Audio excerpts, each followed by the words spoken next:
Di pasar tradisional Padang Selasa, Bukit Besar, Palembang ini, harga bawang merah yang sebelumnya naik berkisar Rp25 hingga Rp30.000 per kilogram, kini turun hanya Rp18.000 per kilonya. Pedagang mengaku turunnya harga bawang merah ini akibat daya beli masyarakat yang turun.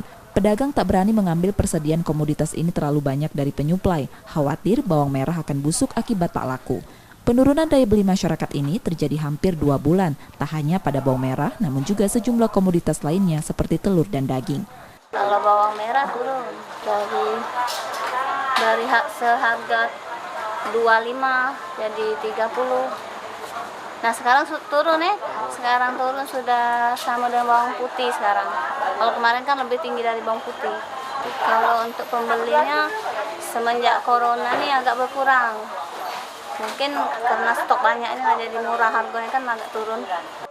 Tapi ada juga beberapa komoditas yang mengalami kenaikan karena ketersediaan terbatas, seperti bawang putih yang naik menjadi Rp25.000 dari sebelumnya Rp18.000 per kilogram.